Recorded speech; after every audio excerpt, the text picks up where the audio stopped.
প্রথমে যেটা নিয়ে আমি আলোচনা করব সেটা হচ্ছে যে type of logic circuit. Logic সার্কিটের কত টাইপের হয় বা কত ধরনের হয়। নেক্সট আমি আলোচনা করব হাফ অ্যাডার সম্পর্কে। নেক্সট আলোচনা করব আমরা যে হাফ অ্যাডারকে অ্যান্ড অর নট গেট দিয়ে কিভাবে ডিজাইন করা যাবে। নেক্সট আমি আলোচনা করব যে হাফ অ্যাডারকে কিভাবে ন্যান্ড গেট দিয়ে করা যেতে পারে। অ্যান্ড লাস্টলি আলোচনা করব যে হাফ অ্যাডারকে কিভাবে নর গেট দিয়ে করা যেতে পারে।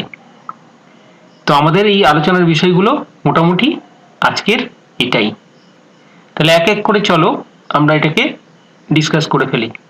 প্রথমে আমাদের আলোচনার বিষয় হচ্ছে type of logic circuit. What is logic circuit?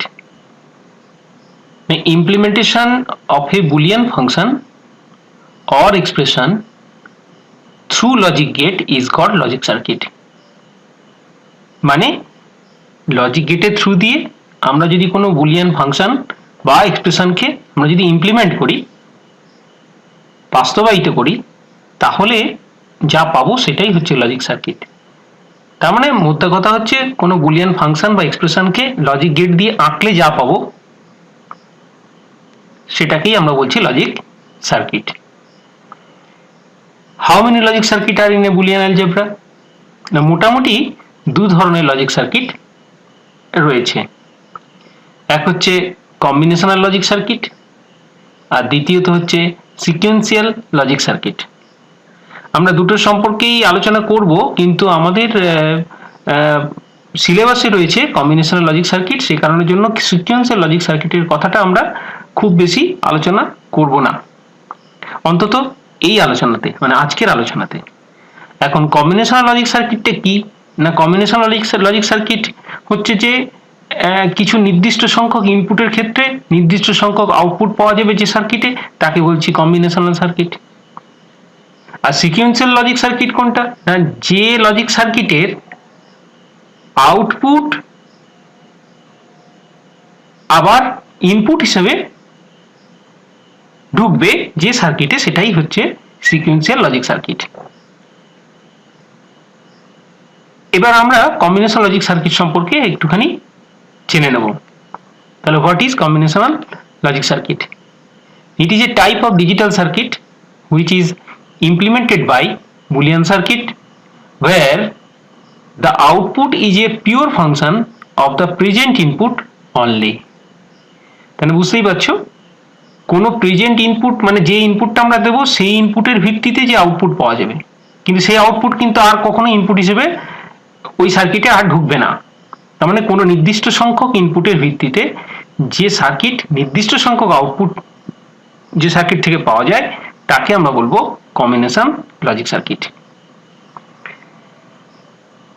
এর বৈশিষ্ট্যগুলো কি কি তাহলে একটু জেনে নিই। Characteristics of the combination logic circuit: at any time only a definite output is obtained from a combinations of definite inputs or inputs, মানে এক বা একাধিক নির্দিষ্ট সংখ্যক ইনপুটের ভিত্তিতে যে নির্দিষ্ট সংখ্যক আউটপুট পাওয়া যে কোনো মুহূর্তে পাওয়া যেতে পারে এই সার্কিটের থ্রু দিয়ে। The input or output can not be stored, অর্থাৎ এই লজিক সার্কিটের আউটপুটটাকে আমরা কখনোই স্টোর করতে পারবো না, because of no memory components, অর্থাৎ এর সাথে কোনো মেমোরি কম্পোনেন্টস না থাকায় আমরা কিন্তু এটাকে কখনোই স্টোর করতে পারবো না। ক্লিয়ার হয়েছে তাহলে আমাদের কম্বিনেশন লজিক সার্কিট কি? এবার চলো আমরা আমাদের সিলেবাসে যে সমস্ত কম্বিনেশন লজিক সার্কিটগুলো পড়তে হবে তার কতগুলো আমরা উদাহরণ দেখে নিই। কিছু কম্বিনেশন লজিক সার্কিটের উদাহরণ হচ্ছে, প্রথম আমরা বলছি অ্যাডার, দেন সাবস্ট্রাক্টর, মাল্টিপ্লেক্সার, ডিমাল্টিপ্লেক্সার, ডিকোডার, এনকোডার। তাহলে এই হলো বিভিন্ন টাইপের কম্বিনেশন সার্কিটের মধ্যে উল্লেখযোগ্য কিছু কম্বিনেশনাল সার্কিটস। এবার আমরা পরের আলোচনাতে চলে যাই হাফ অ্যাডার সম্পর্কে। আগে আমরা জেনে নিই যে অ্যাডার কাকে বলে, তবে আমরা তারপরে আমরা যাব হাফ অ্যাডারে। অ্যাডার কি না, Eder is a combinational logic circuit which is used for determining the sum of a binary numbers, অর্থাৎ কোনো বাইনারি নাম্বারের যোগফল তৈরি করার বা নির্ণয় করার যে কম্বিনেশনাল লজিক সার্কিট তাকে আমরা বলছি অ্যাডার। বাইনারি নাম্বারস বলছি মানে অনেকগুলো বিট, তার মানে বাইনারি বিটের যোগফল নির্ণয় করার যে কম্বিনেশন লজিক সার্কিট তাকে বলছি আমরা অ্যাডার। তার মানে বাইনারি নাম্বারস বলতে বলেছে মানেই তার মানে আমরা কিছু বাইনারি নাম্বারসের সহযোগে দেখি যে কিভাবে যোগ করলে কি কি জিনিস পাওয়া যেতে পারে এবং সেই অনুযায়ী আমরা সার্কিটটা ড্র করব। যদি বাইনারি নাম্বার ডিজিটস যদি 00 হয় তাহলে আমরা দুটো জিনিস পাবো, একটা হচ্ছে সাম আর একটা হচ্ছে ক্যারি, অর্থাৎ 0 দিয়ে 0 সঙ্গে 0 যোগ করলে 0 পাবো আর হাতে কিছু নেই তার মানে ক্যারি 0। এটা হচ্ছে সাম আর এটা হচ্ছে ক্যারি। অনুরূপভাবে আমরা যদি 0 এবং 1 এর সঙ্গে যদি যোগ করি তাহলে আমরা সাম পাবো 1, ক্যারি পাবো 0। আচ্ছা 1 0 এর সঙ্গে যদি যোগ করি তাহলে সাম 1 পাবো, ক্যারি 0 পাবো। আচ্ছা 1 1 এর সাথে যদি যোগ করি তাহলে কিন্তু আমরা সাম পাবো 0, ক্যারি পাবো 1। এটা কিন্তু মনে রাখবে। তার মানে আমরা একটা দুটো বাইনারি বিটসের মধ্যে যোগ করলে পরে আমরা একটা জিনিস দেখতে পাচ্ছি, দুটো কিন্তু আমরা আউটপুট পাবো, একটা পাবো সাম আর একটা পাবো ক্যারি। সে ক্যারি শূন্য হোক না কেন কিন্তু ক্যারি আমাদের পেতে পাবোই। দেখো দুটো বিটে যোগ করলে আমরা একটা সাম পাবো আর একটা ক্যারি পাবো। It means that in addition of the binary numbers both the sum and carry is found। কি ঠিক তো? there are two types of adder। তাহলে অ্যাডার হলো দু রকমের, একটা হচ্ছে হাফ অ্যাডার আর একটা হচ্ছে ফুল অ্যাডার, কিন্তু এদের দুজনেরই মূলত একটাই কাজ, সেটা হচ্ছে বাইনারি নাম্বারসের যোগফল নির্ণয় করা। চলো তাহলে এবার আমরা হাফ অ্যাডার কাকে বলে জেনে নিই। তাহলে হাফ অ্যাডার তো অবশ্যই একটা অ্যাডার হবে, তাই জন্য লিখেছি দেখো half Eder is a Eder or the combination logic circuit which is used for determining the sum of two binary bits। এটা কিন্তু খেয়াল রাখবে, হাফ অ্যাডারের ক্ষেত্রে 2 বাইনারি বিটস। আমরা যখন ফুল অ্যাডার আলোচনা করব কোন এক সময় তখন দেখতে পাবো আমরা আমাদের এখানে পাবো সাম অফ 3 বাইনারি বিটস। তার মানে দুটো বাইনারি বিট যোগ করার আর যে কম্বিনেশন লজিক সার্কিট বা অ্যাডার তাকে আমরা বলবো half Eder. It has 2 inputs and 2 outputs. সেটা আমরা এর আগেই দেখলাম যে দুটো ইনপুটস তো হবেই আর দুটো আউটপুট হবে, একটা সাম হবে একটা ক্যারি হবে। হাফ অ্যাডারটার যদি ব্লক ডায়াগ্রাম আমরা দেখি তাহলে এটা যদি হাফ অ্যাডারের সার্কিট হয় তাহলে দেখতে পাচ্ছি দুটো ইনপুট এবং দুটো আউটপুট। দেখো দুটো ইনপুটের নাম দিয়েছি এক্স আর ওয়াই, তুমি যা খুশি দিতে পারো, তোমরা এ বি দিতে পারো, যা খুশি দিতে পারো। দুটো ইনপুট আর দুটো আউটপুট, একটা হচ্ছে সাম আর একটা হচ্ছে ক্যারি। সামকে আমরা এস দিয়ে ডিনোট করেছি, ক্যারিকে আমরা সি দিয়ে ডিনোট করেছি। তাহলে এই দিকটা হলো আমার ইনপুট আর এই দিকটা হলো আমাদের আউটপুট। এটাই হচ্ছে আমাদের হাফ অ্যাডারের একটা ব্লক ডায়াগ্রাম।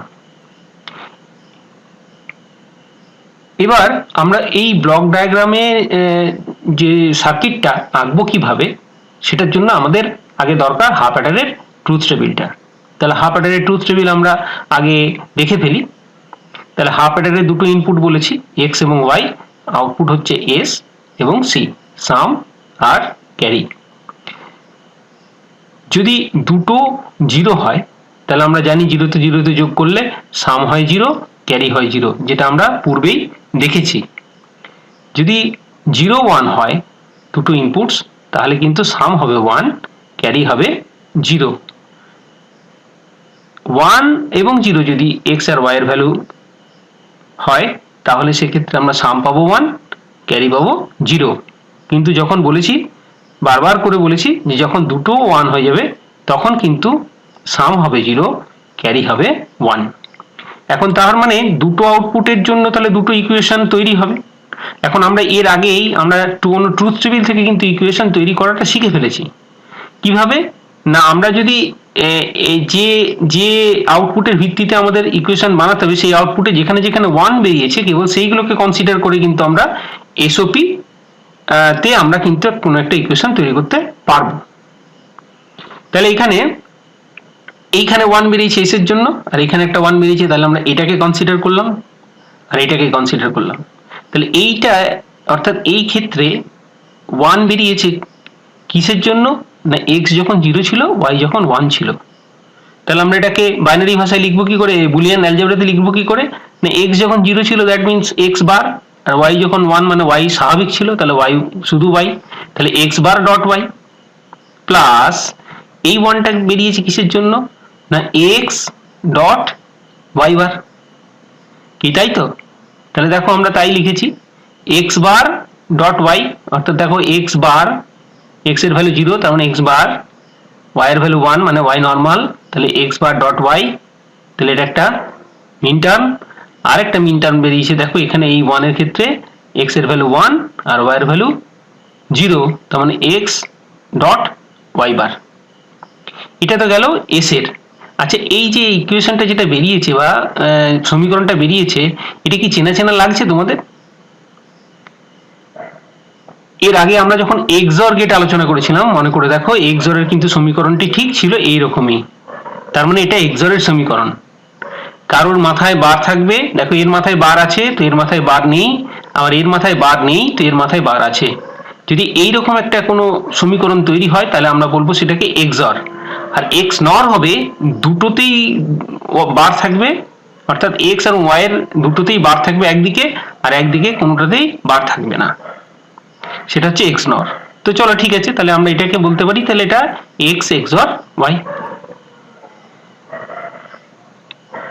ঠিক সেইভাবে আমরা কিন্তু ক্যারির কিন্তু আমরা ইকুয়েশন বানাতে পারি। ক্যারিতে দেখো একটা জায়গাতেই 1 বেরিয়েছে, তাহলে আমরা এটাকে এই কনসিডার করি। তাহলে এই রোটাতে 1 কেন বেরিয়েছে, না এক্স যখন 1 ছিল ওয়াই যখন 1 ছিল, that means X dot Y. তাহলে ছোট্ট সমীকরণ সি হচ্ছে is equal to X dot Y. এবার যদি আমরা এই সার্কিটটা এঁকে ফেলি তাহলে কিন্তু আমাদের হাফ অ্যাডারের সার্কিট আঁকা হয়ে যাবে।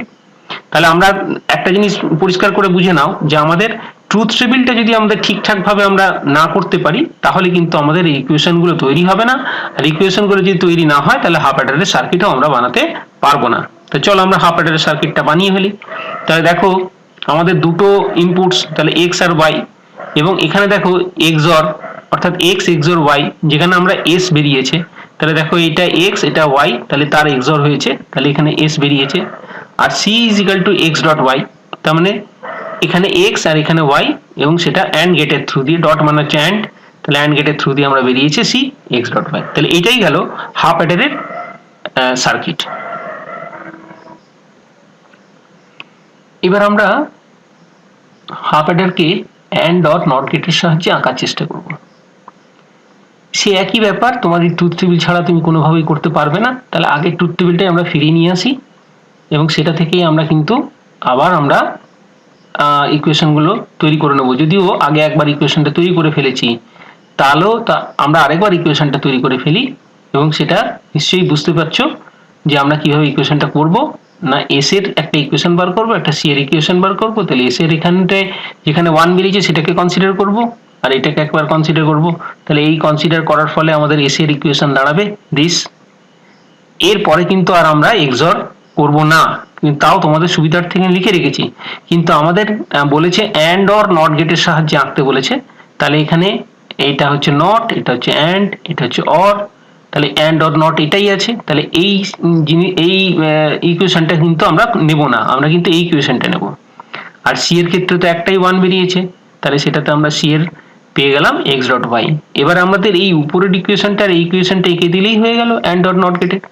তাহলে আমরা এঁকে ঢেলেছি, দেখো এখানে এক্স থেকে এখানে কি হচ্ছে এক্স বার ডট ওয়াই, তাহলে এখান থেকে এক্স বার হয়েছে অর্থাৎ নট গেটের থ্রু দিয়ে, ওয়াই তাদের সঙ্গে অ্যান্ড, তাহলে X bar dot Y that is this. আর আরেকটা পেয়েছি এক্স ডট ওয়াই বার, তাহলে এক্স ডট মানে হচ্ছে অ্যান্ড, ওয়াই বার তাহলে এখানে অ্যান্ড হয়েছে, তাহলে এক্স ডট ওয়াই বার, এই দুটোর অর হয়েছে, তাহলে এটা আমরা সামের ইকুয়েশনটা পেয়েছি। আর সি এর ইকুয়েশন এক্স ডট ওয়াই, তাহলে এক্স এবং ওয়াই এর অ্যান্ড, তাহলে সি পেয়ে গেলাম। তাহলে আমরা হাফ অ্যাডারকে যেমন আমরা এক্সঅর গেট দিয়ে এঁকেছি তেমনি আমরা অ্যান্ড অর নট গেট দিয়েও আঁকতে পারলাম। এইবার আমরা জানতে চাইছি যে হাফ অ্যাডারকে কি ন্যান্ড গেট দিয়ে আঁকা যেতে পারে। কারণ কি ন্যান্ড তো ইউনিভার্সাল গেট, ন্যান্ড এবং নর দুটোই হচ্ছে ইউনিভার্সাল গেট, তাহলে ন্যান্ড গেট দিয়ে এবং নর গেট দিয়ে নিশ্চয়ই তাহলে হাফ অ্যাডারকে আঁকা যেতে পারে। তাহলে আমরা প্রথমে দেখে নিই অ্যান্ড গেট দিয়ে কিভাবে আমরা আঁকতে পারবো।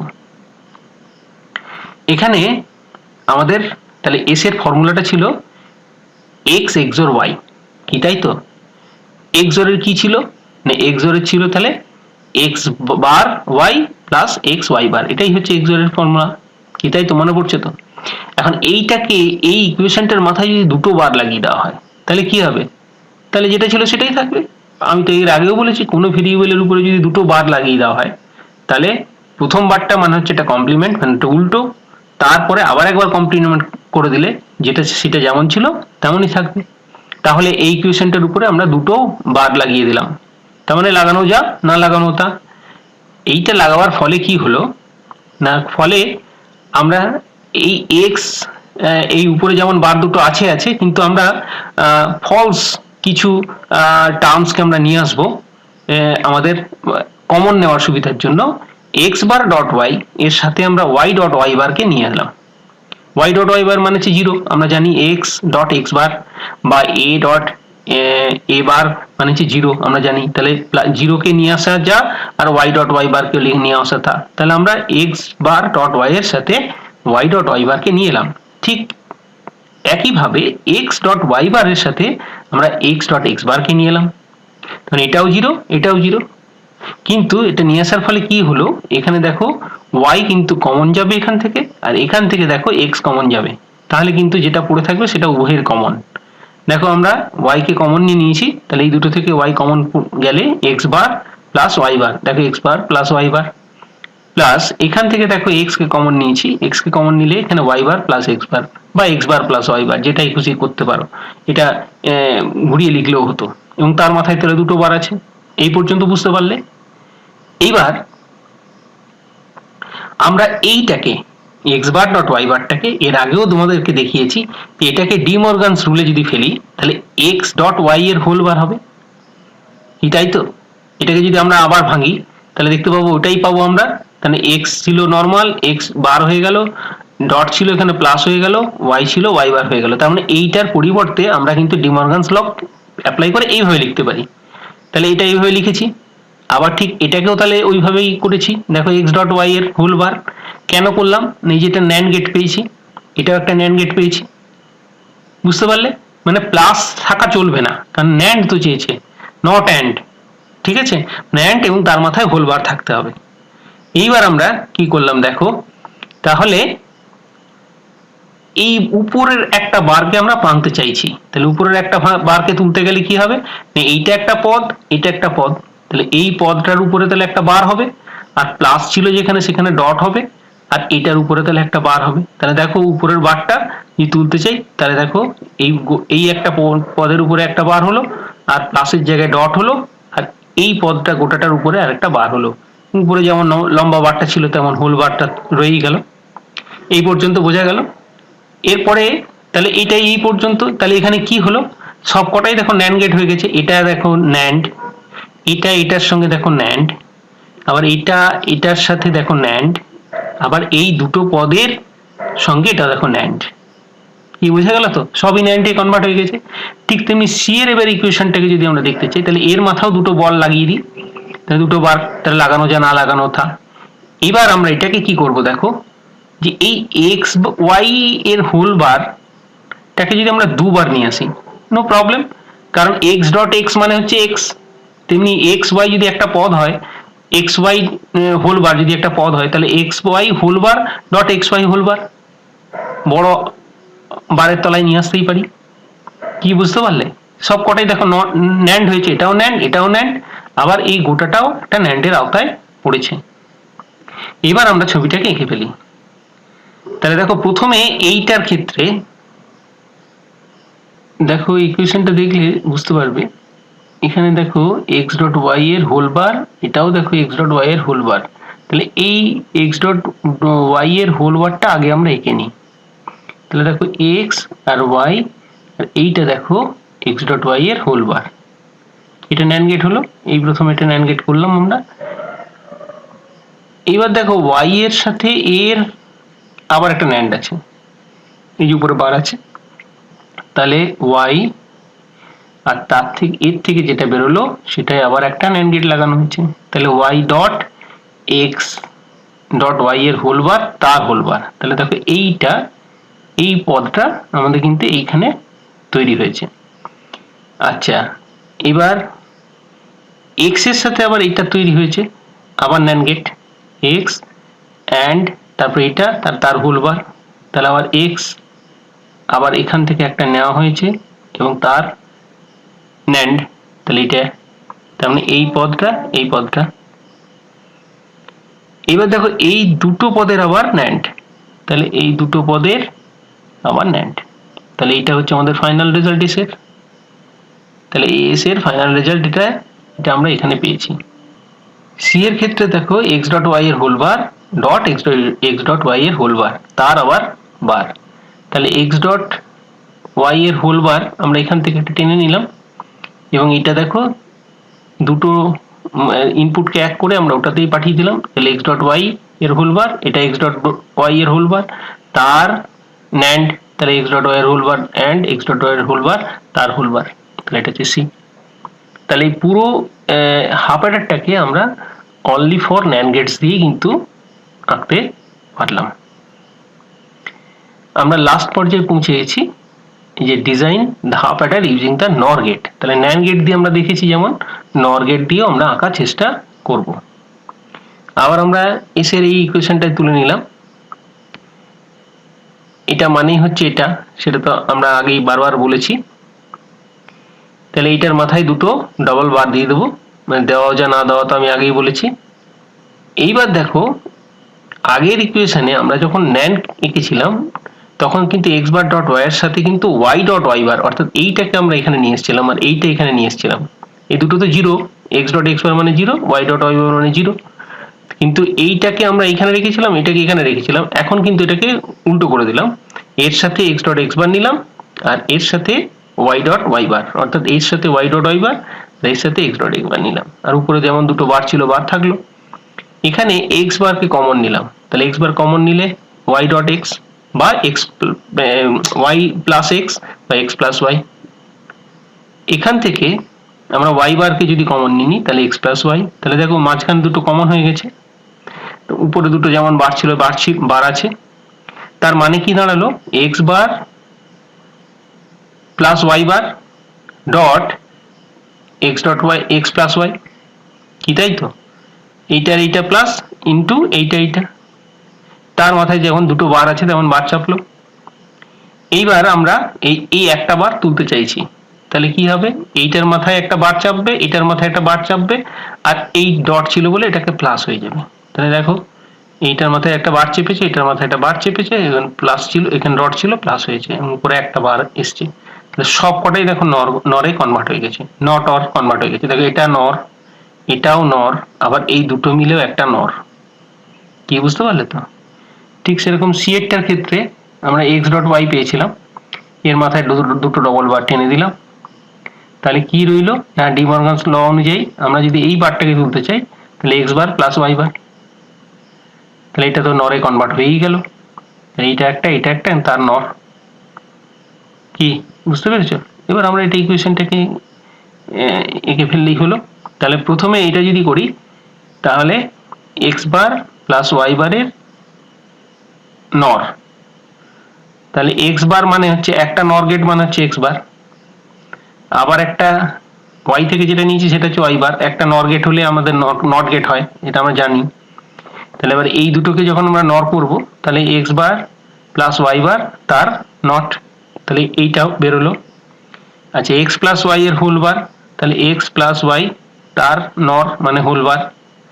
আচ্ছা এবারে এই দুটোর আবার নর, তাহলে এটা থেকে আর এটা থেকে নর তৈরি করলাম, তাহলে এটা হচ্ছে এস এর ইকুয়েশনটা বেরোলো।